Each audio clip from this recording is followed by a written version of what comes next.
आज मी विदीच्यासाठी चाकोल्या बनवते आहे.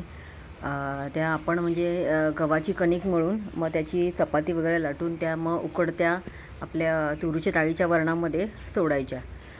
त्या वरणाला फोडणी मी तुपाची, जिराची, मिरची आणि कढीपत्ता असेल तर ते घालू शकतो. असं आणि थोडं लसूण पण टाकते मी. म्हणजे फोडणीचं वरण करतो त्या पद्धतीनेच करते. तेलाच्या ऐवजी तूप वापरते. तुपाने चव खूप चांगली येते. तर अशा प्रकारे मी अशी फोडणी घालते त्याला. आणि त्याच पद्धतीने थोडंसं म्हणजे काही जण याच्यामध्ये गूळ घालतात. शिजता शिजता ते सगळं ती चपाती जी शिजत आली की मग त्यामध्ये गूळ किंवा साखर घालतात. मी घालत नाही, पण विदिशेला जेव्हा मी साईडला काढते त्याच्यामध्ये मी थोडीशी साखर किंवा गूळ घालते. तर तिला ते जास्त आवडतं ते घातल्याने. चव जरा बदलते त्याची, त्याच्यामुळे मग तिच्या याच्यामध्ये घालते मी. तर अशा प्रकारे मी याला आपण म्हणजे डाळ ढोकली म्हणतात, वरणफळ वगैरे असं मी ऐकलं म्हणतात. आमच्या भागामध्ये याला चाकोल्या म्हणतात.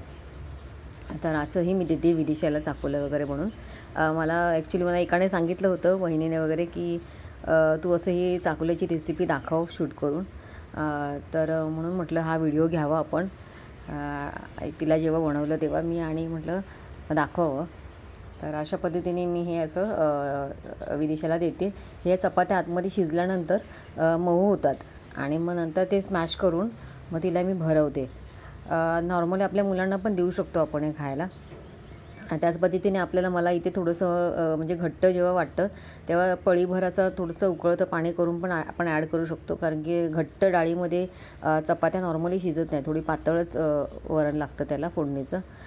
तर मग तसं पण आपण करू शकतो. थोडं वाटलं आपल्याला खूप घट्ट झालं आहे तर त्यात थोडंसं कोमट पाणी घालून नंतर मग ते चपात्या शिजवून घ्यायच्या त्याच्यामध्ये. आणि शिजल्यानंतर मऊ होतात खूप आणि चव देखील खूप छान लागते त्याची. तर अशा प्रकारे मी विदिशासाठी ही चाकोल्याची रेसिपी बनवली.